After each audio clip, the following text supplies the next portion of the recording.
गरुड़ पुराण के अनुसार शवदाह के बाद स्नान करने का क्या महत्व है, आइए विस्तार से जानते हैं। शवदाह और उससे जुड़ी परंपराएं। मृत्यु के बाद शव का अंतिम संस्कार करना हिंदू धर्म की एक महत्वपूर्ण परंपरा है।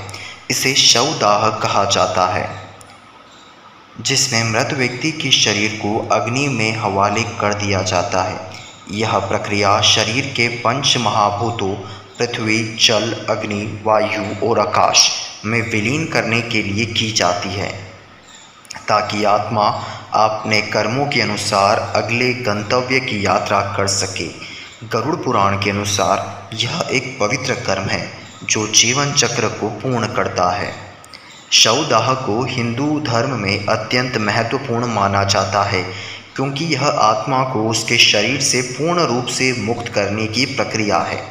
गरुड़ पुराण में यह कहा गया है कि जब तक शव का दाह नहीं किया जाता, तब तक आत्मा भटकती रहती है और उसे मोक्ष या पुनर्जन्म का मार्ग नहीं मिल पाता। इसलिए शवदाह को अनिवार्य और पवित्र कर्म माना जाता है। गरुड़ पुराण में यह भी बताया गया है कि अंत्येष्टि के दौरान वातावरण में नकारात्मक ऊर्जा फैल सकती है। मृत्यु के समय आत्मा का शरीर से निकलना और शव के जलने की प्रक्रिया के दौरान कुछ अशुभ और अशुद्धि शक्तियाँ उत्पन्न हो सकती है। शवदाह के बाद वातावरण में एक प्रकार की अशुद्धि मानी जाती है, जिसे शुद्ध करना आवश्यक होता है।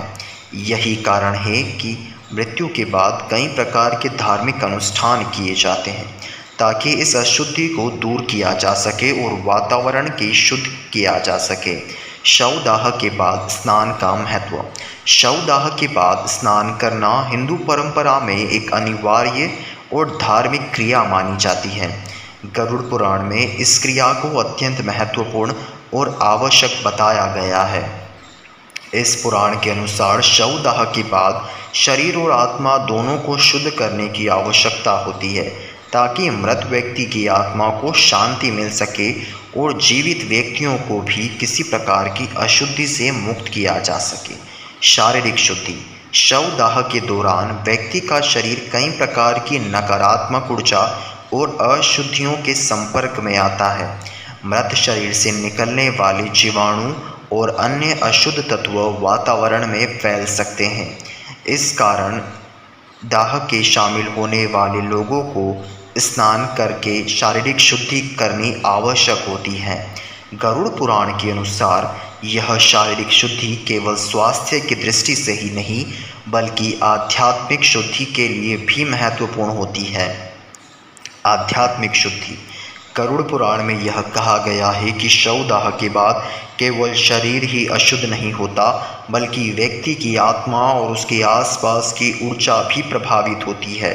मृत्यु के बाद आत्मा की ऊर्जा का प्रभाव उन लोगों पर भी पड़ता है जो शवदाह में शामिल होते हैं। इसलिए स्नान करना केवल शारीरिक शुद्धि का साधन नहीं है, बल्कि यह एक आध्यात्मिक क्रिया भी है, जिससे व्यक्ति अपनी आत्मा को शुद्ध कर सकता है। अशुद्ध शक्तियों से रक्षा। गरुड़ पुराण के अनुसार शवदाह के बाद वातावरण में कुछ अशुभ शक्तियाँ उत्पन्न हो सकती हैं, जो जीवित व्यक्तियों को प्रभावित कर सकती है। ऐसी स्थिति में स्नान करना एक धार्मिक क्रिया होती है, जिसके माध्यम से व्यक्ति इन अशुभ शक्तियों से रक्षा कर सकता है। स्नान के दौरान मंत्रों का जाप और पवित्र जल का उपयोग भी किया जाता है, ताकि व्यक्ति को इन नकारात्मक शक्तियों से पूरी तरह से सुरक्षा मिल सके। शवदाह के बाद स्नान की धार्मिक प्रक्रिया। स्नान के दौरान पवित्र नदियों के जल का उपयोग करना शुभ माना जाता है। गंगा, यमुना, सरस्वती, नर्मदा और अन्य पवित्र नदियों के जल से स्नान करने से आत्मा को शांति मिलती है और शरीर से सभी अशुद्धियाँ दूर हो जाती हैं। गरुड़ पुराण में यह भी कहा गया है कि पवित्र जल का उपयोग करने से व्यक्ति को पुनः शुद्धता प्राप्त होती है और वह मृत्यु के प्रभाव से मुक्त हो जाता है। विशेष वस्त्रों का धारण करना। स्नान के बाद व्यक्ति को पवित्र और स्वच्छ वस्त्र धारण करने चाहिए। गरुड़ पुराण के अनुसार शवदाह के बाद पहने गए वस्त्र अशुद्ध माने जाते हैं, इसलिए स्नान के बाद उन्हें त्याग कर स्वच्छ वस्त्र पहनना चाहिए।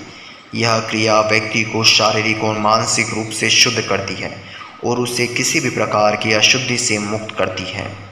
हवन और अग्नि शुद्धि।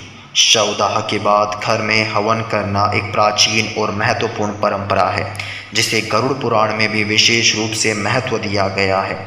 हवन के दौरान पवित्र अग्नि में औषधियों और जड़ी बूटियों का प्रयोग किया जाता है, जो वातावरण की शुद्धि करने के लिए है और नकारात्मक ऊर्जा को दूर करते हैं।